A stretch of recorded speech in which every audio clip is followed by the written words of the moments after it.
মোবাইলটা বেজে উঠতেই নীলাঞ্জনা বলল, রোহন, তোমার মোবাইলটা পাশের বাজছে। ঘর থেকে রোহন বলল। হ্যাঁ আসছি, দাঁড়াও। রোহন এসে মোবাইলটা রিসিভ করতেই ফোনের ওপাশ থেকে ভেসে এলো একটা অতি পরিচিত কণ্ঠস্বর। কিরে, কেমন আছিস তোরা? চিনতে আরে এ তো পারছিস? ঋষির গলা। রোহন বলল, আরে তোকে চিনতে পারবো না তাই কখনো হয় রে পাগল? না, আসলে অনেকদিন তো কোনো খোঁজ খবর নিস না, তাই ভাবলাম হয়তো ভুলে একটু গেছিস। লজ্জিত হয়েই রোহন বলল, না রে ভাই, তোকে কখনো ভুলতে পারি বল? আসলে অফিসে এত কাজের চাপ না, বুঝতেই তো পারছিস। কারোর সঙ্গেই আর সেরকমভাবে কথা হয় না এখন। আর তার উপরে ছেলেটাও তো ছোট্ট, অফিস থেকে ফিরে ওই বাকি সময়টুকু ওকে নিয়েই কেটে যায়। আচ্ছা বাবা, ঠিক আছে, এত এক্সপ্লেন করার দরকার নেই। তারপর বল, কেমন আছিস? নীলা কেমন আছে? আর আমার ভাইপো নিশ্চয়ই খুব দুষ্টু হয়েছে, তাই না? আমরা ভালো আছি। তোর ভাইপো সত্যিই এত দুষ্টু হয়েছে না যে নীলা ওকে সামলাতে সামলাতে একেবারে হিমশিম খেয়ে যায়। তা তোরা কেমন আছিস বল? আমরা ভালো আছি রে, শুধু আরে বুঝতে পারছি রে ঋষি, দেখ চিন্তা করিস না, এখন আমাদের সায়েন্স কিন্তু অনেকটাই ডেভেলপ করেছে। তুই সেরকম হলে টেস্ট টিউব বেবির কথাও ভাবতে পারিস। সেটাও কি আর ভাবিনি রে ভাই, কিন্তু সেসব করতে গেলে যে অনেক টাকার দরকার হয়। যেটুকু টাকা রোজগার করি তাতে আমাদের দুজনের ভালোভাবেই চলে যায়, কিন্তু এসব করতে গেলে আরো অনেক টাকার দরকার। যাকে সেসব কথা ছাড়, এখন যার জন্য তোকে কল করেছিলাম সেটা বলি। আসলে অনেক দিন ধরেই তোকে দেখতে খুব মন চাইছে। প্রত্যেক বছর তো আমরা পুজোর সময় অন্তত কয়েকটা দিন একসঙ্গে কাটাতে পারি, কিন্তু এবার তো তার হলো না। তাই ভাবছিলাম যে যদি একবার তোরা সবাই মিলে আমাদের গ্রামের বাড়িতে আসিস। আমরাও এখন এখানেই আছি, খুব মজা হবে রে। আরে তুই তো একদম আমার মনের কথাটা বলেছিস রে। আচ্ছা দাঁড়া, আমি নীলাকে বলছি, দেখি ও কি বলে। আসলে বুঝতেই তো পারছিস, বাবুটাও এখন ছোট। আরে তাতে কি হয়েছে, এখানে কোনো অসুবিধা হবে না। আমরা সবাই মিলে সবকিছু সামলে নেব। তোরা শুধু একবার চলে আয়, ব্যাস, তারপর পুরো জমে যাবে। আচ্ছা বেশ বেশ, ঠিক আছে। আর দাঁড়া দেখছি, অফিসে তো একটা ছুটির অ্যাপ্লিকেশন করতে হবে, তারপর আমি তোকে জানাচ্ছি। আচ্ছা ঠিক আছে, তাহলে এখন রাখি, আবার পরে কথা হবে। শোন, এই নতুন নাম্বারটা সেভ করে নিস। আচ্ছা ঠিক আছে। কলটা কেটে দিয়ে মোবাইলটা টেবিলের ওপর রেখে দিল রোহন। নীলাঞ্জনা তখন ওর ছেলেকে খাওয়াচ্ছিল। বয়স তার এই বছর 2 হলো। রোহন নীলাঞ্জনাকে জিজ্ঞেস করলো, কি নীলা, আরে সবই তো শুনলে, তা তোমার কি যেতে কোনো আপত্তি আছে নাকি? আরে না না, আপত্তি থাকবে কেন? সত্যিই তো অনেকদিন ঋষি আর পামেলার সাথে দেখা হয়নি। এবছর তো বাবু অসুস্থ ছিল বলে পুজোর সময়ও ওরা আসতে পারেনি। চলো আমরাই তাহলে ওদের বাড়ি একবার ঘুরে আসি। কয়েকটা দিন এই শহরের জনকোলাহল থেকে অন্তত মুক্তি পাওয়া যাবে। তুমি কালকেই অফিসের ছুটির অ্যাপ্লিকেশন করে দাও। হ্যাঁ সেটাই করব, আশা করি ছুটি পেয়ে যাব। এমনিতেই বস আমার কাজের উপরে খুব ইমপ্রেসড, আর তাছাড়া এমনিতেও আমি তেমন একটা ছুটি তো করি না। পরের দিন অফিসে গিয়েই একটা ছুটির অ্যাপ্লিকেশন জমা দিল রোহন। ছুটি মঞ্জুরও হয়ে গেল। বাড়ি ফিরে নীলার সঙ্গে আলোচনা করে দুজনে সিদ্ধান্ত নিল যে আগামী রবিবার ওরা ঋষিদের গ্রামের উদ্দেশ্যে রওনা দেবে। ঋষিকে ফোন করে জানিয়েও দিল রোহন, কিন্তু রবিবার দিন সকাল থেকেই আকাশের মুখ ভার। মাঝে মাঝে টিপটিপ করে বৃষ্টিও পড়ছে। নীলাঞ্জনা মুখ বেজার করে বলল, ধুর, বৃষ্টিটা নামার আর দিন পেল না। শেষমেশ আমাদের যাবার দিনই ওকে নামতে হলো। ভালো লাগে না, যত সব। আরে ওরকম করে না, কলকাতার দিকে বৃষ্টি হচ্ছে মানে কি ওদিকেও হবে নাকি? ওদিকে নাও হতে পারে। দাঁড়াও আমি একটু দেখছি, ঋষিকে ফোন করে দেখি কি হয়। রোহন ঋষিকে ফোন করল, কিন্তু ফোনটা বারবার আউট অফ রিচ বলছে। বেশ কয়েকবার ফোন করেও ঋষি বা পামেলাকে ফোনে পাওয়া গেল না। রোহন বলল, আচ্ছা চলো তো বেরিয়েই পড়ি, আর যা হবে দেখা যাবে। আর এখন না বেরোলে আবার ওদের বাড়িতে পৌঁছাতে সন্ধ্যা হয়ে যাবে। এই বলি তুমি বাবুকে নিয়ে আসো, আমি গাড়ি বার করছি। নীলাঞ্জনাও দরজায় তালা দিয়ে ওর ছেলেকে নিয়ে গাড়িতে এসে বসল। রোহন গাড়িতে স্টার্ট দিল। ঘড়িতে তখন সকাল 8টা। বিকেলের মধ্যেই ওরা ঋষিদের বাড়িতে পৌঁছে যাবে। রোহন আর নীলাঞ্জনা দুজনেরই মনটা আজ খুব খুশি ছিল।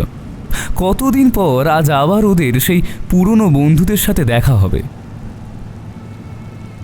ঋষি, রোহন, পামেলা আর নীলাঞ্জনা ওরা ক্লাসমেট, কলেজের প্রথম বর্ষের বিএসসি অনার্সের ছাত্রছাত্রী। আজ থেকে প্রায় বছর 12 আগের কথা। কলেজে প্রথম দিন গিয়েই ওদের 4 জনের মধ্যে একটা বন্ধুত্ব গড়ে ওঠে। প্রথমবার দেখেই নীলাঞ্জনাকে ভালো লেগে গিয়েছিল রোহনের। ধীরে ধীরে সেই ভালো লাগা পরিণত হয় ভালোবাসায়। অন্যদিকে ঋষি আর পামেলার মধ্যেও একটা ভালোবাসার সম্পর্ক গড়ে ওঠে। আর 4 জনেরই ভালোবাসা পূর্ণতা পায় শুভ পরিণয়ের মাধ্যমে। ওদের 4 জনের সম্পর্কে কোনো দিনও চির ধরেনি এতটুকুও, বরং যত দিন গেছে ততই ওদের সম্পর্কের বন্ধন আরও দৃঢ় হয়েছে। আর ওরা 4 জনেই জানে এই বন্ধন আমৃত্যু পর্যন্ত থাকবে। নীলাঞ্জনার মনে পড়ে যাচ্ছিল ঋষি আর পামেলার বিয়ের দিনগুলোর কথা। ওদের বিয়েটাই আগে হয়েছিল। ঋষির বাড়ি ছিল নদিয়া জেলার একটি গ্রামে, আর রোহনের বাড়ি ছিল বালিগঞ্জে। যদিও ঋষি আর পামেলার বিয়েটা হয়েছিল ওদের গ্রামের বাড়ি থেকেই। সত্যি সে কি আনন্দ! নীলাঞ্জনা ছিল কনে পক্ষ আর রোহন ছিল বরপক্ষ। কোথা থেকে যে দিনগুলো কেটে গিয়েছিল সে খেয়ালই কারো ছিল না। ওদের বিয়ের প্রায় বছর 2 পর রোহন আর নীলাঞ্জনার বিয়ে হয়। ওদের বিয়েতেও খুব হইহুল্লোড় হয়েছিল। এরপর থেকে ছুটিতে হয় নীলাঞ্জনা আর রোহন ঋষিদের বাড়িতে যেত, অথবা ঋষি আর পামেলা রোহনদের বাড়িতে আসতো। কয়েকটা দিন একসঙ্গে কাটিয়ে আবার যে যার কাজে ফিরে যেত। তারপর ধীরে ধীরে কাজের চাপ বাড়ল, তাই খুব বেশি কারোর বাড়িতে আর যাওয়া হতো না। কিন্তু হাজার কাজ থাকলেও পুজোর দিনগুলো ওরা একসঙ্গে কাটাতে কখনোই ভুলতো না। এরপর একদিন নীলাঞ্জনার কোল আলো করে আসে ওদের প্রথম সন্তান অঙ্কিত। কিন্তু ঋষি আর পামেলার কোনো সন্তান হয়নি। অনেক চেষ্টা করেছে, অনেক চিকিৎসাও করেছে, কিন্তু তাতে কোনো লাভ হয়নি। এ নিয়ে ওদের মনে দুঃখেরও শেষ নেই। কিন্তু কি আর করা যাবে, সমস্তটাই ভাগ্যের লিখন বলে মেনে নিয়েছে ওরা। তবুও চেষ্টা করে যাচ্ছে। যে মেয়ে কোনোদিন জ্যোতিষশাস্ত্রে পর্যন্ত বিশ্বাস করেনি, সেই মেয়ে ছুটে গেছে কত জ্যোতিষ, তান্ত্রিক, গুরুজির কাছে, কত মন্দিরে মন্দিরে গিয়ে মাথা ঠুকেছে, কিন্তু কিছুতেই কিছু হয়নি। এদিকে নিজের বংশধরের মুখ দেখার জন্য ঋষির মা অর্থাৎ পামেলার শাশুড়ি ওকে কত কথা শুনিয়েছেন, আর পামেলা সব কথা মুখ বুজে শুনে গেছে, কিছু বলতে পারেনি। আর কী বা বলার ছিল ওর? তবে গত বছর একদিন রাতে হৃদযন্ত্র বিকল হয়ে পামেলার শাশুড়ি মারা যান। তাই এখন আর সে গঞ্জনা সহ্য করতে হয় না পামেলাকে। তবে মনের মধ্যে সবসময় একটা সন্তান না পাওয়ার বেদনাটাকে বয়ে নিয়ে বেড়াতে হয় পামেলাকে। বিয়ের পর প্রায় 6টা বছর অতিক্রান্ত হতে চলেছে ওদের, কিন্তু এখনও সন্তানের মুখে বাবা মা ডাক শোনা হয়নি ওদের। এ যন্ত্রণা কেবলমাত্র তারাই বোঝে যারা নিঃসন্তান। এইসব কথা ভাবতে ভাবতেই নীলাঞ্জনার মনের ভেতরটা কেমন যেন করে উঠল। এই বলছি, এত বৃষ্টিতে যে আর গাড়ি চালানো সম্ভব হচ্ছে না গুনিলা। রোহনের কথায় যেন ঘোর কাটল নীলাঞ্জনার। গাড়ির জানলার কাঁচ দিয়ে বাইরে তাকিয়ে দেখল মুষলধারে বৃষ্টি পড়ছে। কখন যে এত জোরে বৃষ্টিটা নেমেছে সে খেয়ালও হয়নি ওর। ওর ছেলে ওর কোলেই বসেছিল। তাকিয়ে দেখল সে এখন গভীর ঘুমে মগ্ন। ছেলের মাথায় হাত বুলিয়ে দিয়ে নীলাঞ্জনা বলল, হ্যাঁ, ঠিকই বলেছ, যা বৃষ্টি হচ্ছে বাইরে তো কিছুই দেখা যাচ্ছে না সেভাবে। রোহন গাড়িটাকে সাইড করে গাড়ির ভেতরে অপেক্ষা করতে লাগলো বৃষ্টিটা একটু থামার জন্য। কিন্তু বৃষ্টি থামা তো দূরের কথা, তার সঙ্গে শুরু হলো প্রচণ্ড ঝড়। এইভাবে বেশ কিছুটা সময় অতিক্রান্ত হলো। হাত ঘড়িটার দিকে তাকিয়ে রোহন বলল, আজকে বেরিয়ে না বড্ড ভুল করে ফেললাম গো নীলা। জানি না এই দুর্যোগ কখন কমবে, আর কখনই বা আমরা ঋষিদের গ্রামের বাড়িতে পৌঁছাতে পারবো। ঠিকই বলেছ রোহন, আজকে না বেরোলেই হয়তো ভালো হতো। কি করেই বা বুঝবো বলো এমন বৃষ্টি হবে? দেখে মনে হচ্ছে আকাশ যেন আজ ফুটো হয়ে গেছে। এত মেঘ যে কোথায় ছিল কে জানে। আজকে ভালোই ভালোই ঋষিদের বাড়িতে পৌঁছতে পারলে যেন বাঁচি। যা বলেছ নীলা, কিন্তু বাইরের অবস্থা দেখো না, এর মধ্যে কিভাবে গাড়ি চালাবো বলো তো? আর তাছাড়া বেশি দেরি করলেও যে আবার ওদিকে বিপদ। সেই ঋষিদের বিয়ের সময় ওদের গ্রামের বাড়িতে একবার এসেছিলাম, এখন সে রাস্তাঘাটও ভুলে গেছি। দিনের আলোয় হয়তো তেমন একটা অসুবিধা হবে না, কিন্তু রাতের অন্ধকারে যে কি হবে কে জানে। ওদিকে আবার নেটওয়ার্কও ভালো কাজ করে না, গুগল ম্যাপ ধরে যে এগোবো তাও সম্ভব হবে না। কি করবে তাহলে এখন? ফিরে যাবে? সেটাই ভাবছি নীলা, কি করব সেটা তো বুঝে উঠতে পারছি না এখন। আর মিনিট 15 দেখি, যদি বৃষ্টিটা একটু কমে তাহলে ঠিক আছে, আর না হলে মনে হয় বাড়িতেই ফিরতে হবে, বুঝলে? ঠিক আছে, তাহলে তাই করো। গাড়ির মধ্যেই অপেক্ষা করতে লাগলো রোহন আর নীলাঞ্জনা। ওদের ছেলে তখনও ঘুমোচ্ছে।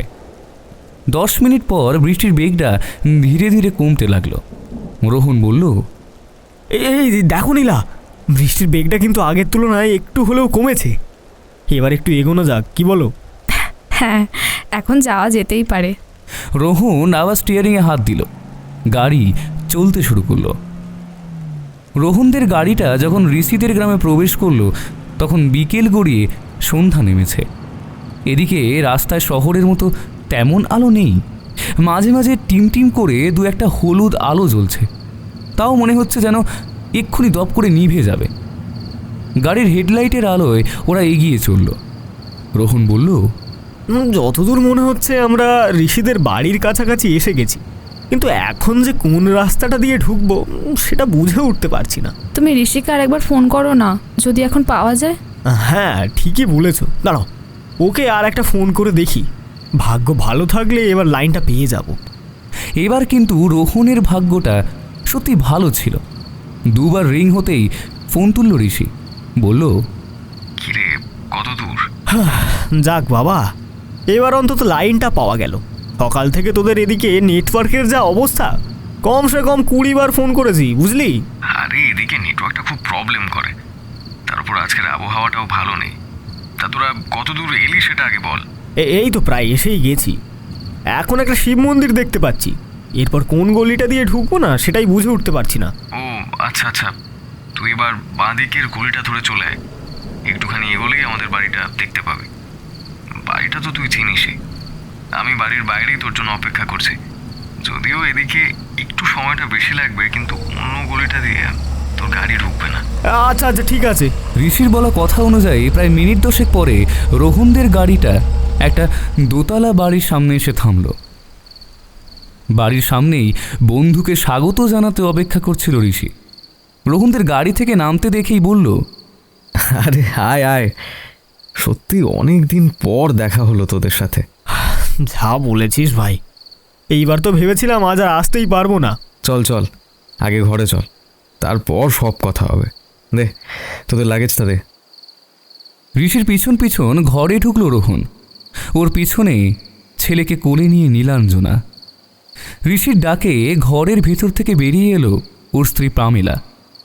রোহনদের দেখেই আনন্দে আত্মহারা হয়ে দৌড়ে গেল নীলাঞ্জনার দিকে। বলল, কি রে নীলা, কেমন আছিস বল? উফ, কতদিন পর তোদেরকে দেখলাম রে, কি যে ভালো লাগছে না, সে কথা বলে বোঝাতে পারবো না। তারপর নীলার কোলে থাকা ওর ছেলের দিকে তাকিয়ে বলল, বাহ, কি সুন্দর হয়েছে রে তোর ছেলেটা। কি নাম রেখেছিস ওর? ওর নাম অঙ্কিত, আমরা ওকে বাবু বলেই ডাকি। এই দে না, আমার কোলে একটু দে না রে তোর ছেলেকে, একটু আদর করি। নীলাঞ্জনার কোল থেকে ওর ছেলেকে যেন একরকম প্রায় ছিনিয়ে নিল পামেলা। নীলাঞ্জনা প্রথমে একটু অবাকই হলো, কিন্তু তারপরেই ভাবল হয়তো মা হতে না পারার যন্ত্রণার কারণেই বাবুকে দেখে হয়তো ওর মধ্যে সেই মাতৃত্বের ভাব জেগে উঠেছে। তাই বিষয়টায় তেমন একটা গুরুত্ব দিল না নীলাঞ্জনা। কিন্তু রোহন আর নীলাঞ্জনা একটা বিষয় লক্ষ্য করল, যে পামেলার চেহারা আগের থেকে অনেক বদলে গেছে। ওকে যখন শেষবার দেখেছিল তখন কি সুন্দর গায়ে রং ছিল ওর, একেবারে দুধে আলতা। কিন্তু এখন সেই রং যেন কেমন ফ্যাকাশে হয়ে গেছে। শরীরটাও আগের থেকে অনেক ভেঙে গেছে, চোখের নিচে কালি পড়েছে। ওকে প্রথমবার দেখেই বেশ অবাক হয়েছিল রোহন আর নীলাঞ্জনা। নীলাঞ্জনার কোল থেকে ওর ছেলেকে নিয়েই ওর চোখে মুখে গায়ে স্নেহের চুম্বন করতে লাগলো পামেলা। নীলাঞ্জনা জিজ্ঞাসা করলো, তা হ্যাঁ রে পামেলা, তোর চেহারার এমন অবস্থা হলো কি করে? নীলাঞ্জনার কথা শুনে পামেলা যেন একটু চমকে উঠল। তারপর নিজেকে সামনে নিয়ে বলল, আরে না না, তেমন কিছু না। আসলে কয়েকদিন আগে একটু জ্বর হয়েছিল, তাই আর কি। কথাটা শেষ না করে প্রসঙ্গটা ঘুরিয়ে দিল পামেলা। বলল, ধর আমার কথা বাদ দে তো, এখন চল আগে হাত মুখ ধুয়ে কিছু খেয়ে নিবি। সেই কোন সকাল 8টায় তো বাড়ি থেকে বেরিয়েছিস, তার উপর রাস্তায় যা দুর্যোগ, বাড়িই তো ফিরে যাবি ভাবছিলি। ভাগ্যিস বৃষ্টিটা একটু কমলো। বাবা, যা ভয় পেয়েছিলাম না, ভেবেছিলাম তোর ছেলেকে হয়তো আর। ঝড়ের বেগে এটুকু কথা বলেই হঠাৎ চুপ করে গেল পামেলা। নীলাঞ্জনা চমকে উঠল। পামেলা কি করে জানলো যে ওরা সকাল 8টাতেই বাড়ি থেকে বেরিয়েছে? সে কথা তো ওরা ঋষি বা পামেলা কাউকেই জানায়নি। তাছাড়া রাস্তায় ওরা বৃষ্টির জন্য আটকে পড়েছিল আর বাড়ি ফিরে যাওয়ার কথা ভাবছিল। তারপর বৃষ্টি বেশ একটু কমাতে ওরা আবার এখানে আসতে পেরেছে।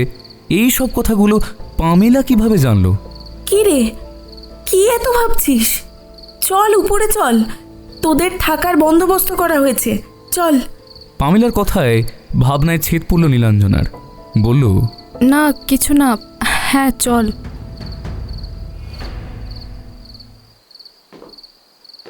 ওরা চারজনে দোতলায় উঠে এলো। তারপর দোতলার উত্তর দিকের ঘরটার ভেজানো দরজাটা খুলে ভেতরে ঢুকে ঋষি বলল, আয়, এই ঘরটাতেই তোদের থাকার ব্যবস্থা করা হয়েছে।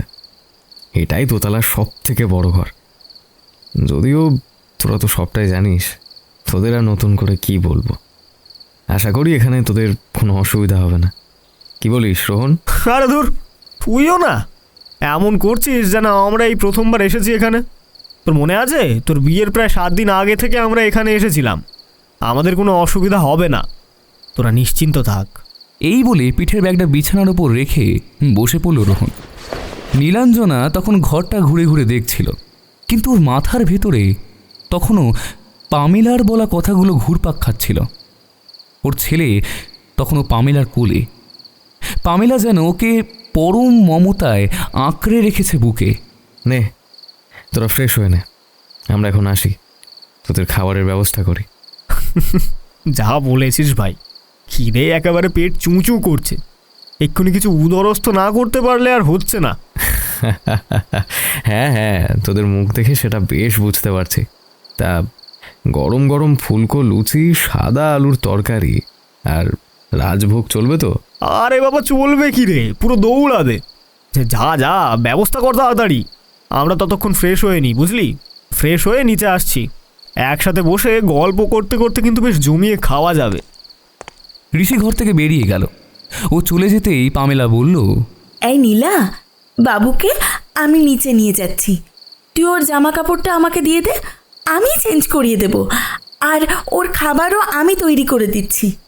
নীলাঞ্জনাও কিছু না বলে ব্যাগ থেকে ওর ছেলের এক সেট জামা কাপড় বের করে পামেলার হাতে দিয়ে দিল। তারপর ও কিছু বলতে যাচ্ছিল, কিন্তু তার আগেই পামেলা ওর ছেলেকে নিয়ে ঘর থেকে বেরিয়ে গেল। পামেলার এই ব্যবহারটা নীলাঞ্জনার খুব একটা ভালো লাগলো না। তবুও ও কাউকে কিছু বলল না। আচ্ছা যাও নীলা, তুমি আগে ফ্রেশ হয়ে নাও, তারপরে আমি যাচ্ছি। নীলাঞ্জনা সুটকেস থেকে ওর জামা কাপড় আর টাওয়েল বার করে ফ্রেশ হতে চলে গেল। কিছুক্ষণ পরেই নিচ থেকে ঋষি ডাকলো, কি রে, তোদের হলো? তাহলে নিচে চলে আয়, আমাদের খাবার রেডি হয়ে গেছে। দোতলার ঘর থেকে রোহন বলল, হ্যাঁ আসছি রে। নিচে নেমে এসে রোহন আর নীলাঞ্জনা দেখল ঋষি একাই টেবিলে খাবার সাজিয়ে রাখছে, কিন্তু পামেলাকে ওরা কোথাও দেখতে পেল না। নীলাঞ্জনা জিজ্ঞেস করলো, এই ঋষি, পামেলা কোথায়? আরে পামেলা তো ও ঘরে, তোর ছেলেকে দুধ বিস্কুট খাওয়াচ্ছে। ও, কিন্তু বাবু তো আমি ছাড়া কারোর হাতে খায় না। দাঁড়া, আমি একবার গিয়ে দেখে আসি। আরে বাবা, ও ঠিক পারবে, তুই খা না। ঋষি ওদের খাবার বেড়ে দিল। গরম লুচি মুখে পড়েই রোহন বলল, যেন অমৃত। সত্যি সাদা আলুর তরকারিটা যা হয়েছে না রে ঋষি, জাস্ট ফাটাফাটি। আরে নীলা, বসে আছো কেন গো? শুরু করো, শুরু করো। রোহনের কথায় নীলাঞ্জনা খাওয়া শুরু করলো বটে, কিন্তু ওর মন পড়ে রয়েছে ওর ছেলের কাছে। কি করছে সে এখন কে জানে। খাওয়া শেষ করে নীলাঞ্জনা উঠে ভেতরে চলে গেল ওর ছেলেকে দেখার জন্য। পামেলার ঘরে গিয়ে ও দেখল বিছানার উপর বসে ওর ছেলে পামেলার সাথে খেলা করছে। নীলাঞ্জনা ছেলের কাছে গেল। নীলাঞ্জনাকে দেখে পামেলা বলল, এই দেখ নীলা, তোর ছেলে আমার হাতে কি সুন্দর খেয়ে নিয়েছে। অবাক হয়ে নীলাঞ্জনা দেখল খাটের পাশে টেবিলটার ওপরে একটি খালি দুধের গ্লাস রয়েছে। যে ছেলে মা ছাড়া কারোর হাতে খায় না, সে একটা অজানা অচেনা মানুষের হাত থেকে খেয়ে নিল। তাছাড়া দুধ জিনিসটা তার একেবারেই পছন্দ নয়। দুধ দেখলেই সে দৌড়ে পালায়। কিন্তু এখানে আরে এত কি ভাবছিস, বস এখানে। পামেলার কথায় নীলাঞ্জনা বিছানার ওপর বসল। ছেলের মাথায় হাত বুলিয়ে দিয়ে বলল, এখানে এসে ও এমন শান্ত হয়ে বসে আছে, কিন্তু বাড়িতে যা দৌরাত্ম্য করে আমি ওকে সামলাতে হিমশিম খেয়ে যাই। আরে বাচ্চারা তো একটু দুষ্টুমি করবেই। একটা বাচ্চা না থাকলে যে সংসারটা কেমন লাগে তা হয়তো শুধু। কান্নায় পামেলার কণ্ঠ যেন স্তব্ধ হয়ে এলো। নীলাঞ্জনা ওকে সান্ত্বনা দিয়ে বলল, তোর কষ্টটা আমি বুঝতে পারছি রে পামেলা, কিন্তু কি করবি বল, ভাগ্যের লিখন যে মেনে নিতেই হয়। কয়েক মুহূর্ত ওরা দুইজন কেউ কোনো কথা বলল না। নীলাঞ্জনা এই নীরবতা ভঙ্গ করল, বলল, চল না, ও ঘরে তোরা দুজনে রয়েছে, আমরা ওখানে গিয়ে বসি, অনেক গল্প জমে আছে, সেগুলো তো বলতে হবে নাকি। এই বলে ছেলের দিকে তাকিয়ে বলল, চলো বাবু, আমরাও ঘরে যাই, বাবা আর তোমার ঋষি কাকাই ওখানে একা একা বসে আছে। এই বলে যেই না ও ছেলেকে কোলে নিয়ে খাট থেকে নামাতে যাবে, তখনই না। শব্দটা শুনে চমকে উঠল নীলাঞ্জনা। তাকিয়ে দেখল পামেলা ওর দিকে কেমন রাঙান্বিত দৃষ্টিতে তাকিয়ে রয়েছে। কি হয়েছে তোর পামেলা, এরকম করছিস কেন? তুই নয়, ওকে আমি নিয়ে যাব। বলেই নীলাঞ্জনার ছেলেকে পরম মমতায় কোলে তুলে নিল। তারপর ঘর থেকে বেরিয়ে এলো। এই ধরনের আচরণগুলো খুব বিরক্তিকর লাগছিল নীলাঞ্জনার কাছে। এই বাড়িতে আসার পর থেকে এক মুহূর্তের জন্য ছেলেকে কাছে পায়নিও। কিন্তু বন্ধু বলে কথা, তার উপর মানসিকভাবে বিপর্যস্ত, তাই কিছু বলতেও পারছিল না। হাসি মুখে এই সবটা মেনে নিচ্ছিল। এরপর সবাই মিলে একটা ঘরে বসলো জমিয়ে গল্প করার জন্য। নীলাঞ্জনার ছেলে ছিল পামেলার কোলে, কিন্তু মিনিট 5 পরেই পামেলা তাকে ঘর থেকে নিয়ে বেরিয়ে গেল। কি আর করা যাবে, ওরা তিনজন কিছুক্ষণ গল্প গুজব করে রাতের খাওয়া দাওয়া সেরে নিল। রাতেও নীলাঞ্জনার ছেলেকে পামেলাই খাইয়ে দিল। যে ছেলেকে খাওয়াতে গিয়ে নীলাঞ্জনার ঘন্টার পর ঘন্টা কেটে যায়, সেই ছেলে পামেলার হাতে আশ্চর্যজনকভাবে এত তাড়াতাড়ি খেয়ে নিল, একটু বায়না করল না। রোহন বিষয়টা লক্ষ্য না করলেও নীলাঞ্জনার সব কিছুই কিন্তু খুব আশ্চর্য লাগছিল। খাওয়া দাওয়া শেষ করে পামেলা নীলাঞ্জনার ছেলেকে নিয়ে নিজের ঘরে চলে গেল। কিছুক্ষণ পর নীলাঞ্জনা ছেলেকে আনতে ওর ঘরে গিয়ে দেখল ওর ছেলে তখন পামেলার কোলে নিশ্চিন্তে ঘুমোচ্ছে। নীলাঞ্জনা অবাক হয়ে বলল, আশ্চর্য, ওকে বাড়িতে ঘুম পাড়াতে গিয়ে আমাকে কত কিছু যে করতে হয় তার কোনো ইয়ত্তা নেই। একবার বলে রাজার গল্প বলো, একবার বলে পরীর গল্প বলো, আবার কখন আমাকে গানও গাইতে হয়, না হলে ছেলে ঘুমোবে না। আর এখানে এসে তোর কাছে কেমন তাড়াতাড়ি ঘুমিয়ে পড়লো, কি করে সম্ভব করলি রে পামেলা? পামেলার ঠোঁটের কোণে একটা বিকৃত হাসি খেলে গেল। সেটা চোখ এড়ালো না নীলাঞ্জনার। পামেলা বলল, আরে আমার কাছে ঘুমোবে না তো আর কার কাছে ঘুমোবে রে? এখন থেকে তো ও আমার কাছেই ঘুমোবে। পামেলার এই কথার কোনো অর্থ খুঁজে পেল না নীলাঞ্জনা। জিজ্ঞেস করল, মানে? আরে ও কিছু না, তুই এখন যা ঘরে গিয়ে শুয়ে পড়। রোহানও তো নিশ্চয়ই তোর জন্য অপেক্ষা করছে। কিন্তু বাবু। নীলাঞ্জনাকে কথা শেষ করতে না দিয়েই পামেলা বলল, তোর বাবু এখন আমার কাছেই ঘুমোবে। দেখছিস না, কেমন নিশ্চিন্তে ঘুমোচ্ছে। যা যা যা, তুই গিয়ে শুয়ে পড়। কিন্তু মাঝরাতে যদি ঘুম ভেঙেও আমাকে খোঁজে? আরে বাবা না, ও খুঁজবে না তোকে, তুই নিশ্চিন্ত থাক। আরে যা তো এখন, যা না। এত কথা বললে ছেলেটা আমার ঘুম থেকে উঠে যাবে। পামেলার এমন ব্যবহারে নীলাঞ্জনা কি বলবে কিছু বুঝে উঠতে পারছিল না। সেখানে আর অপেক্ষা না করে ও নিজের ঘরে চলে এলো। ঘরে এসে বিছানার এক কোণে বসে পড়ল নীলাঞ্জনা। রোহন পাশে শুয়েছিল। নীলাঞ্জনাকে দেখে রোহন বলল, কি হয়েছে নীলা, তোমার মুখটা এরকম দেখাচ্ছে কেন? আর বাবু কোথায়? আর তাছাড়া এই বাড়িতে আসার পর থেকেই দেখছি তোমার মুখটা কেমন যেন থমথমে হয়ে আছে। এই বলছি, কোনো সমস্যা হয়েছে নাকি? রোহন, আমার কিন্তু বিষয়টা খুব একটা ভালো লাগছে না। কোন বিষয়টা বলো তো? তুমি দেখলে যে ছেলেকে খাওয়াতে গিয়ে আমি একেবারে হিমশিম খেয়ে যাই, সেই ছেলে আজ পামেলার হাতে কি সুন্দর খেয়ে নিল, একটুও বায়না করলো না। আর এখন দেখো ওর কাছে ঘুমিয়েও পড়েছে। বিষয়টা কেমন একটা অদ্ভুত লাগছে না? আরে তা তো ভালোই হয়েছে, তুমি একটু দুদিন রেস্ট পাবে, আর তোমার এই দোষী ছেলেকে পামেলা একদম সামলে নেবে, দেখবে। রোহনের এমন কথায় একটু রাগ হলো নীলাঞ্জনার।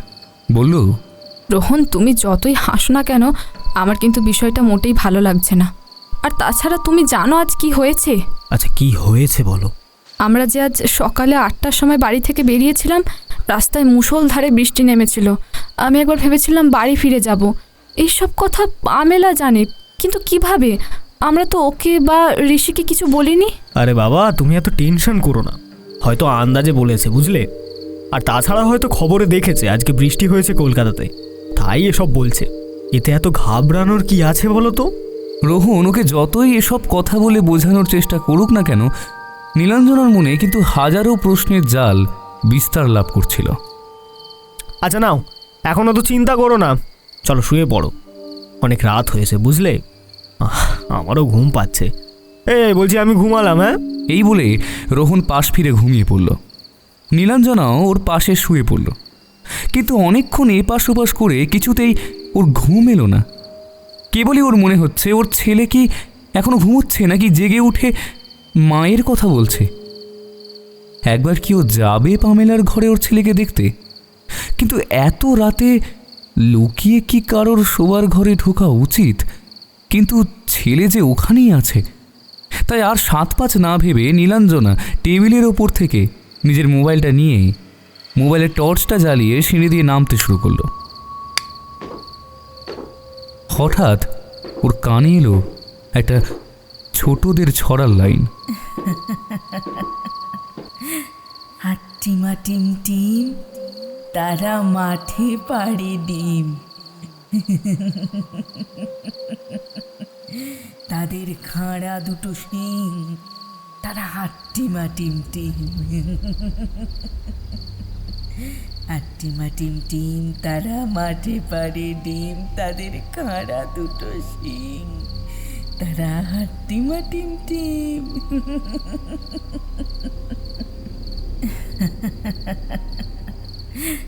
হাট্টিমা টিম টিম, তারা মাঠে পাড়ে ডিম,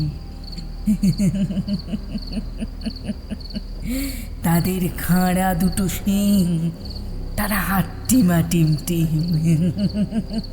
কিন্তু এই কণ্ঠস্বর শুনে নীলাঞ্জনার বুকের ভেতরটা যেন ছ্যাঁত করে উঠল। কি ভয়ঙ্কর সেই কণ্ঠ! মনে হচ্ছে যেন এ কোনো মানুষের গলার স্বর নয়, কোনো প্রেতাত্মার। আর তাছাড়া এত রাতে এ বাড়িতে কেই বা এই ছড়া কাটবে? ও ধীর পায়ে নিচে নেমে এলো। গলার স্বরটা এখন আরো স্পষ্ট। তারা মাঠে পাড়ে ডিম, কিন্তু কাউকে এই অন্ধকারে আশেপাশে দেখা গেল না। পাশের ঘরে ওর ছেলে ঋষি পামেলার সাথে ঘুমোচ্ছে। সেদিকে টর্চের আলোটা ফেলতেই ও দেখলো ওদের ঘরের দরজাটা বন্ধ। নীলাঞ্জনা সেই বন্ধ দরজার দিকে এগিয়ে গেল। দরজাটা ঠেলতেই বুঝতে পারল সেটা ভেতর থেকে বন্ধ। তাহলে এই ছড়াটা কাটছে কে? হঠাৎ ওর নিজের ছেলের হাসির শব্দ শুনতে পেল। চমকে পাশে তাকিয়ে দেখল ওর থেকে কয়েক হাত দূরে মেঝেতে বসে রয়েছে ওর ছেলে। আর তার ঠিক উল্টো দিকেই বসে আছে একটা কালো ছায়ামূর্তি। ছায়ামূর্তিটাকে অন্ধকারে ভালো করে দেখা যাচ্ছে না, কিন্তু সেটা দুলছে। ওর বুঝতে একটু অসুবিধা হলো না যে সেই বিকৃত কণ্ঠস্বরে ছড়াটা সেই ছায়ামূর্তিই বলছে। নীলাঞ্জনা ভয়ে চিৎকার করে উঠল। কে তুমি? নীলাঞ্জনার চিৎকারে এবার সেই ছায়ামূর্তি ওর দিকে মুখ ফিরিয়ে তাকালো। নীলাঞ্জনা বিস্ফারিত চোখে দেখল ছায়ামূর্তির চোখ দুটো যেন আগুনের গোলার মতো জ্বলছে। এই দৃশ্য দেখে নীলাঞ্জনা একটা অদ্ভুত শব্দ করে জ্ঞান হারিয়ে মাটিতে পড়ে গেল।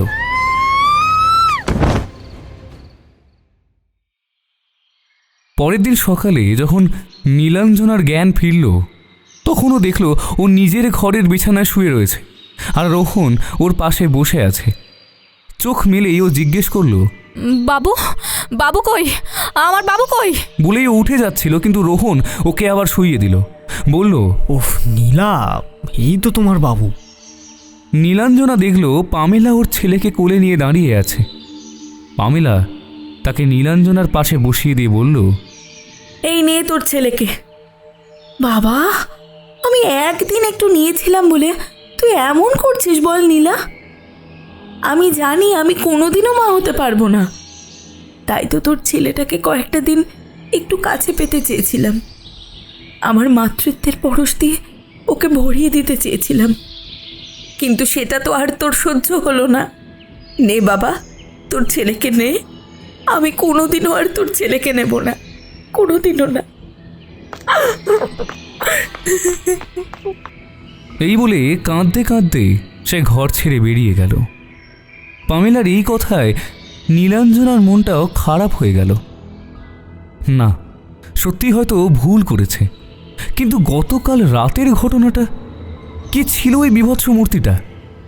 এসব ভাবতে ভাবতেই ও নিজের ছেলেকে জড়িয়ে ধরল। কিন্তু আশ্চর্য, ওর ছেলে মায়ের হাত ছাড়িয়ে দিয়ে বলল, আমি যাব না, আমি বাড়ি যাব না। ছেলের এমন আচরণে বেশ ঘাবড়ে গেল রোহন আর নীলাঞ্জনা।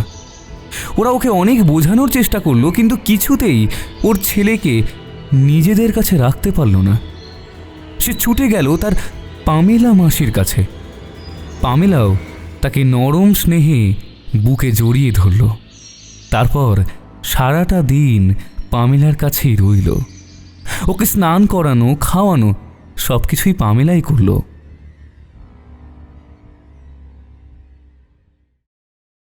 বিকেলবেলায় ঋষি আর রোহন মিলে একটু বেরোলো বাজার থেকে কিছু জিনিস কিনে আনার জন্য। বিকেল গড়িয়ে সন্ধ্যা নামল। নীলাঞ্জনা এখন স্বাভাবিক। পামেলার ওপর প্রথম একটু রাগ হলেও এখন সে আর রাগ ওর মনে অবশিষ্ট নেই। কিন্তু গতকাল রাতে সেই ঘটনার কথাও কিন্তু এক মুহূর্তের জন্য ভুলে যায়নি। গতকাল রাতে পড়ে গিয়ে ওর মাথায় একটু চোটও পেয়েছিল। হঠাৎ ওর মাথায় যন্ত্রণা শুরু হলো। পামেলা ওর কাছেই ছিল। সে কথা পামেলাকে জানাতেই ও নীলাঞ্জনাকে একটা ওষুধ দিল। সেটা খেয়ে নীলাঞ্জনা চুপ করে শুয়ে রইল। শুয়ে থাকতে থাকতে কখন যে ও ঘুমিয়ে পড়েছে সে খেয়াল নেই ওর। হঠাৎ প্রচণ্ড গরমে ঘুম ভেঙে গেল নীলাঞ্জনার। তাকিয়ে দেখল চারিদিকে অন্ধকার। মাথার ওপরে পাখাটাও আর ঘুরছে না। বুঝতে পারল লোডশেডিং। চারিদিকে কেমন একটা গুমোট গরম। ও ধীরে ধীরে বিছানা থেকে নেমে বাইরে বেরিয়ে এলো। এরপর পামেলার নাম ধরে চিৎকার করে ডাকলো, পামেলা, পামেলা তুই কোথায়? কিন্তু পামেলার আর কোনো উত্তর পেল না নীলাঞ্জনা। মনে মনে ভাবলো একবার নিচে গিয়েই দেখা যাক পামেলা কি করছে। নীলাঞ্জনা ঘরে এসে মোবাইলটা যেই না নিয়ে বেরোতে যাবে এমন সময় চোখ পড়ল পশ্চিমের জানালাটার দিকে। আর চাঁদের আলোয় যে দৃশ্য ও দেখল তাতে যেন ও নিজের চোখকে বিশ্বাস করতে পারছিল না। জানালার বাইরে নিম গাছের মগডালে বসে পা দোলাচ্ছে সাদা থান পরা এক নারী মূর্তি, আর তার কোলে বসে আপন মনে খেলছে ওর 2 বছরের ছোট্ট ছেলে অঙ্কিত। নীলাঞ্জনার শরীরের সমস্ত রক্ত যেন এক নিমেষে শুকিয়ে গেল। ও ভয়ে চিৎকার করতে গেল, কিন্তু ওর গলা দিয়ে একটাও শব্দ বের হলো না। হঠাৎ ঘরের আলো জ্বলে উঠল, মাথার উপরে পাখাটাও ঘুরতে শুরু করলো। কারেন্ট এসে গেছে। কাঁধের ওপর একটা হাতের স্পর্শ অনুভব করতেই চমকে পিছনে ফিরে তাকালো নীলাঞ্জনা। ওর পেছনে দাঁড়িয়ে রয়েছে ওর স্বামী রোহন। নীলাঞ্জনার অবস্থা দেখে রোহন অবাক হয়ে জিজ্ঞেস করলো, নীলা, এই তোমার কি হয়েছে? তুমি এমন করছো কেন? নীলাঞ্জনা ভয়ে কাঁপতে কাঁপতে জানালার বাইরে আঙুলের ইশারা করলো। বাবু, বাবু? এই বাবু কোথায়? রোহন সেদিকে তাকিয়ে বলল, উফ নীলা, তোমার যে কি হয়েছে কে জানে। ভালো করে তাকিয়ে দেখো, ওখানে তো কিচ্ছু নেই। নীলাঞ্জনা আরেকবার সেদিকে তাকালো, কিন্তু কই, সেখানে তো কিছু নেই। কিন্তু একটু আগে যে ওর স্পষ্ট দেখেছে ওই নিম গাছের মগডালে একটা নারীর অবয়ব বসেছিল, আর তার কোলে বসেছিল ওর ছোট্ট ছেলেটা। তাহলে কি সেটা ওর চোখের ভুল? না না না, এ যে অসম্ভব। ও যে... আরে নীলা, কি ভাবছো এত? তোমার বাবু নিচে পামেলার সাথে পামেলার ঘরে বসে খেলছে।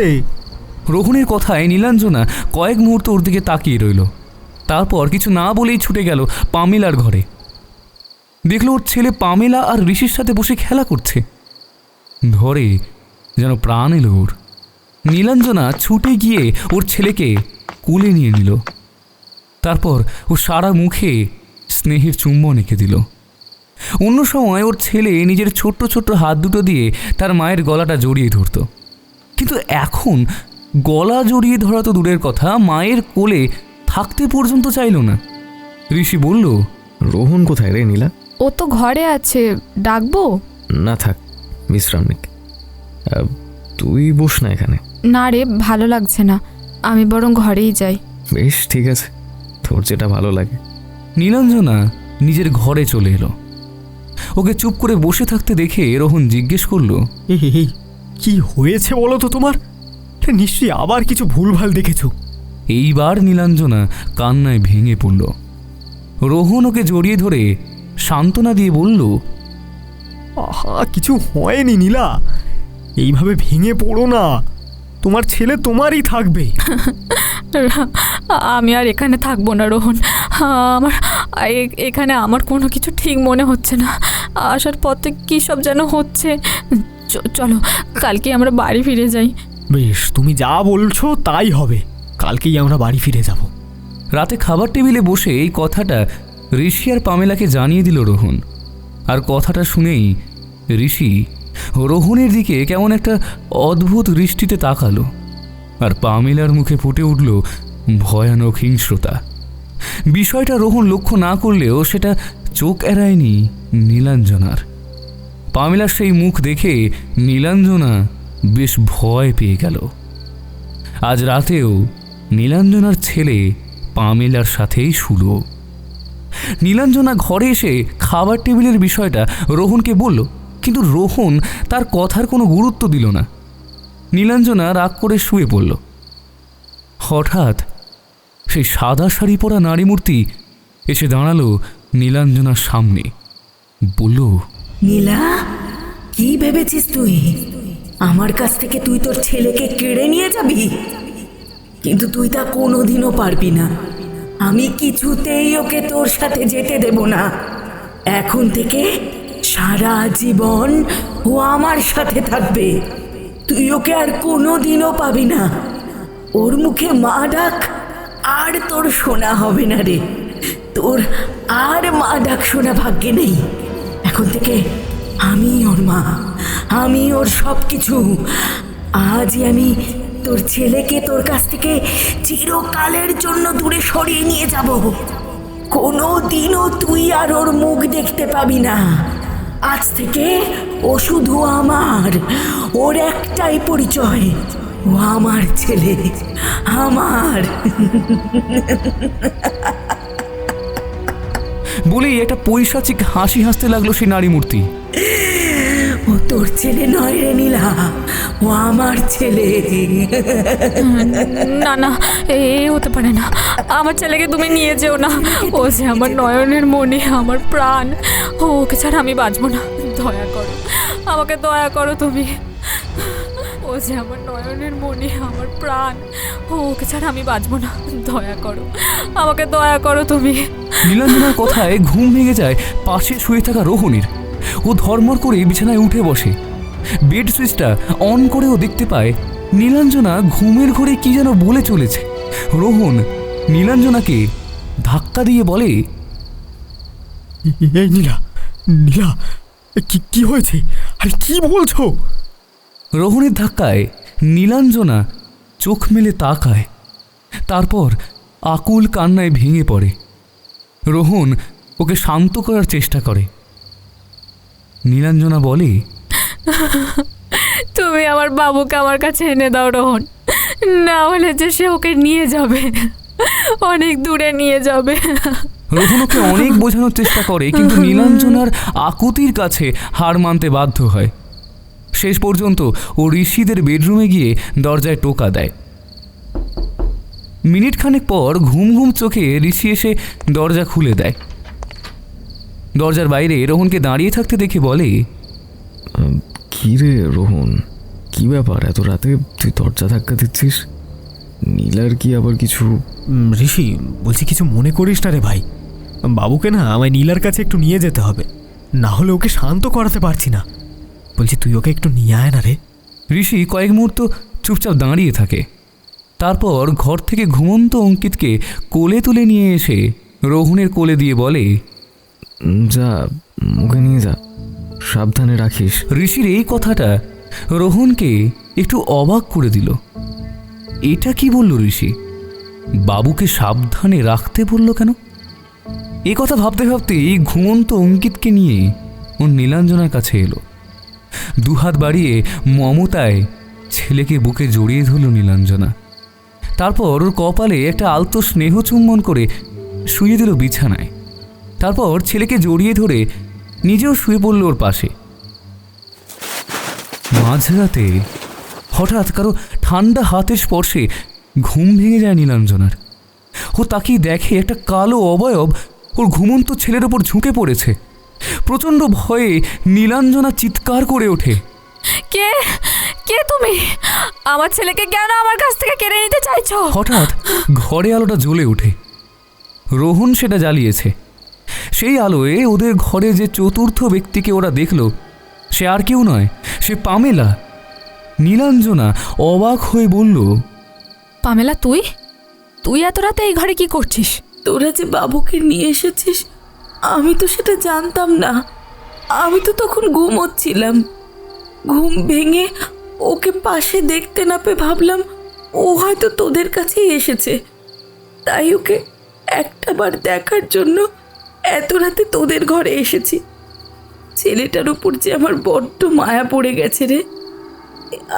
আমি যদি কোনো ভুল করে থাকি তাহলে তোরা আমাকে ক্ষমা করে দিস নীলা।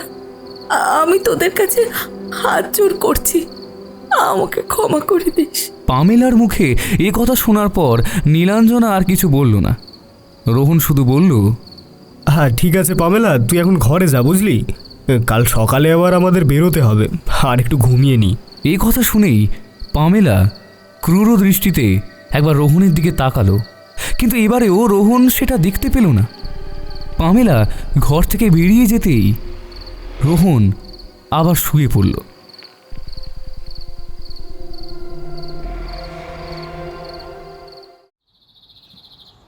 ভোরে উঠেই ওরা বাড়ি ফেরার জন্য তৈরি হতে শুরু করে দিল। ওদের ছেলে তখনও ঘুমোচ্ছে। পামেলা এসে চা দিয়ে গেছে, কিন্তু ওর মুখটা কেমন যেন থমথমে হয়ে রয়েছে। হতে পারে কালকের রাতের ওই ঘটনাটার জন্য, অথবা অঙ্কিতকে আর কাছে পাবে না সেই দুঃখেও হতে পারে। নীলাঞ্জনা লক্ষ্য করলো চা দিয়ে ফিরে যাওয়ার সময় পামেলা বারবার বিছানার ওপর ওর ঘুমন্ত ছেলের দিকে তাকাচ্ছিল। কিছুক্ষণ পরেই ওর ছেলে ঘুম থেকে উঠে পড়ল, কিন্তু উঠেই ওর পামেলা মাসিকে খুঁজতে লাগলো। রোহন ওকে পামেলার কাছে নিয়ে গেল। পামেলা ওকে 2 হাতে বুকে জড়িয়ে ধরে কান্নায় ভেঙে পড়ল। দেখে মনে হচ্ছিল ওর নিজের ছেলেকে যেন ওর কাছ থেকে কেড়ে নিয়ে যাওয়া হচ্ছে। পামেলাই ওকে বাড়ি ফেরার জন্য তৈরি করে দিল, কিন্তু সে ছেলে বাড়ি যাবে না বলে বায়না ধরল। সবাই ওকে বোঝাতে লাগলো, কিন্তু সে নাছোড়বান্দা, সে তার পামেলা মাসির কাছেই থাকবে। শেষ পর্যন্ত রোহন আর নীলাঞ্জনা ওকে এক প্রকার প্রায় জোর করেই গাড়িতে তুলল।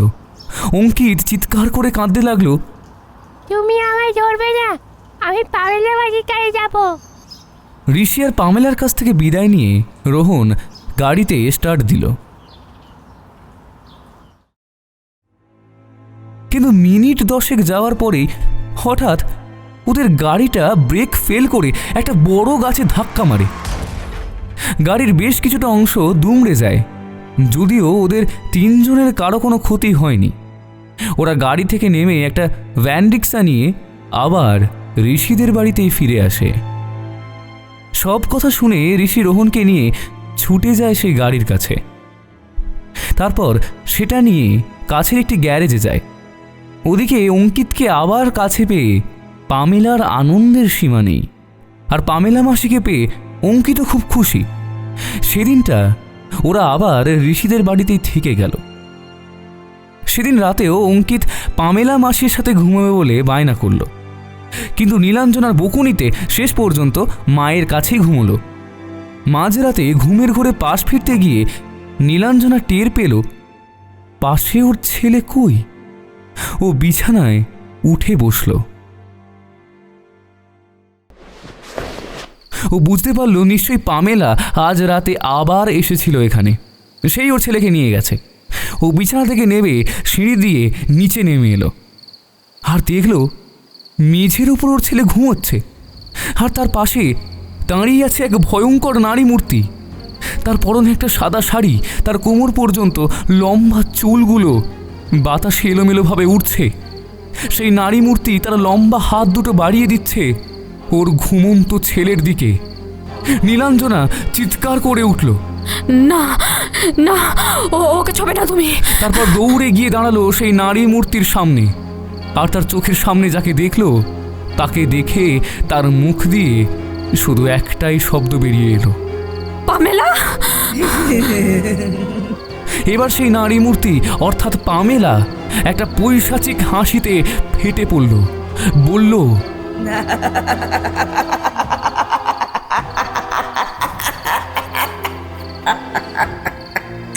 হ্যাঁ হ্যাঁ হ্যাঁ, আমি কি ভেবেছিস তোরা সবাই নিজেদের সন্তানকে নিয়ে সুখে থাকবি, আর আমি শুধু সন্তান সুখ থেকে বঞ্চিত থাকবো?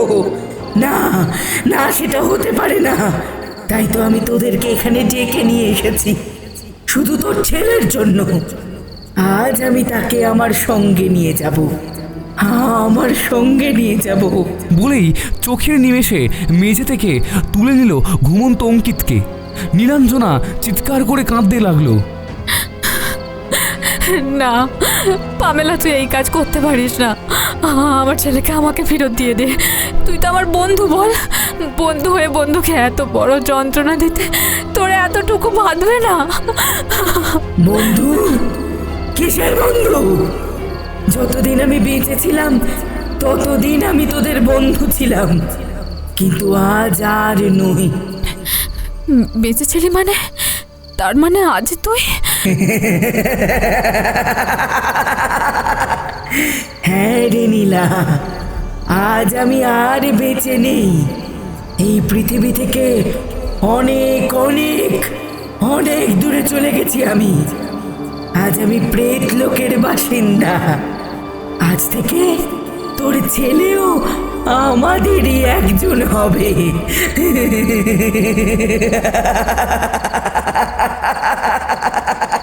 না না পামেলা, না, এমনটা তুই করতে পারিস না পামেলা।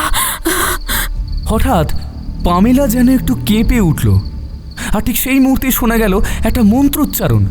মনে হচ্ছে বাইরে কেউ যেন দৃঢ় কণ্ঠে মন্ত্রোচ্চারণ করছে।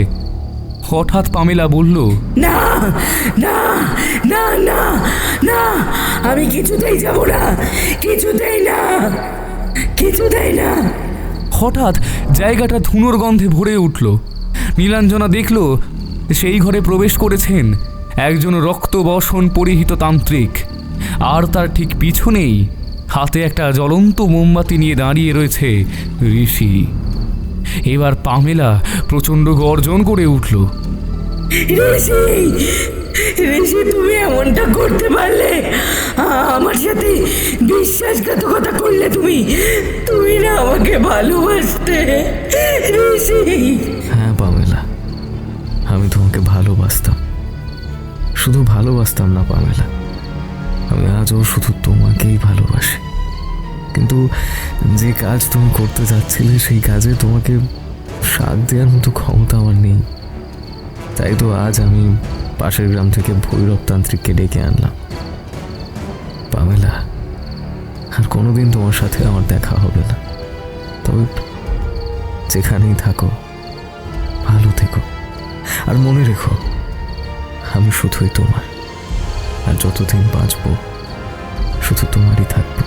এবার ভৈরব তান্ত্রিক তার হাতের মুষ্টিতে থাকা জিনিসটা মন্ত্র পড়ে ছুঁড়ে দিলেন পামেলার দিকে, আর সঙ্গে সঙ্গে একটা ভয়ঙ্কর আর্তনাদ করে পামেলা ধীরে ধীরে বাতাসে মিলিয়ে গেল। আর ওর দু হাতে থাকা ঘুমন্ত অঙ্কিত মাটিতে পড়েই যাচ্ছিল। নীলাঞ্জনা দৌড়ে গিয়ে ওর ছেলেকে ধরে ফেলল, তারপর জড়িয়ে ধরে চুম্বন করতে লাগলো। হঠাৎ ঘরের আলোটা জ্বলে উঠল।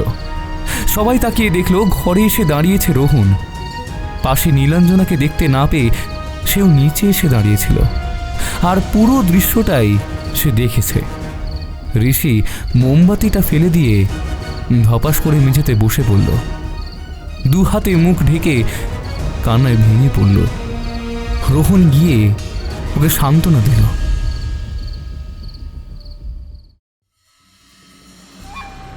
পরে ওরা ঋষির মুখে শুনেছিল যে সন্তান জন্ম দিতে না পারার যন্ত্রণায় পামেলা মানসিকভাবে বিপর্যস্ত হয়ে পড়েছিল। তাছাড়া এটা নিয়ে ঋষি আর পামেলার মধ্যেও নানা রকম অশান্তি লেগেই থাকত। পামেলা সন্দেহ করত যে ওর স্বামী অন্য কোনো মেয়ের প্রতি আসক্ত।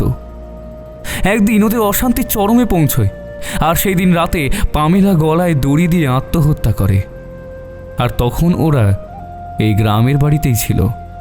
কিন্তু ওর আত্মার মুক্তি হয়নি। মৃত্যুর কিছুদিন পর থেকেই সে ঋষিকে দেখা দিতে শুরু করে। প্রথম ঋষি খুব ভয় পেলেও ধীরে ধীরে বিষয়টা সয়ে যায় ওর। একদিন পামেলা ঋষিকে বলে, কলকাতা থেকে রোহনদের এখানে ডাকবে গো, তাহলে ওদের ছেলে অঙ্কিতকে আমি আমার সাথে নিয়ে যাব। আমার মা হওয়ার আশা পূর্ণ হবে।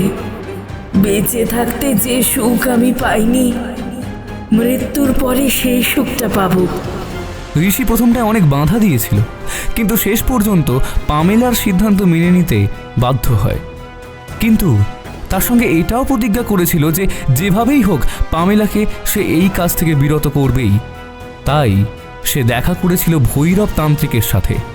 তার কথা মতোই আজ রাতে সে সমস্ত ব্যবস্থা করে রেখেছিল। ঋষির মুখ থেকে সব কথা শুনে রোহন আর নীলাঞ্জনা মাথা নিচু করে বসে রইল। পরের দিনই ওরা বাড়ি থেকে ফিরে এসেছিল। শুধু ঋষি একাই সেই গ্রামের বাড়িতে রয়ে গিয়েছিল, কারণ সে নাকি পামেলাকে ছাড়া একা থাকতে পারবে না। পামেলা নিজের জীবনের শেষ দিনটা এই বাড়িতেই কাটিয়েছিল, তাই ঋষিও বাকি জীবনটা এখানেই কাটাবে। তবে বাড়ি ফেরার পর অনেকদিন পর্যন্ত অঙ্কিত ওর পামেলা মাসিকে খুঁজেছে, কিন্তু সে না জানলেও ওর বাবা মা তো জানে যে ওর পামেলা মাসি আর কোনোদিনও ওর কাছে ফিরে আসবে না।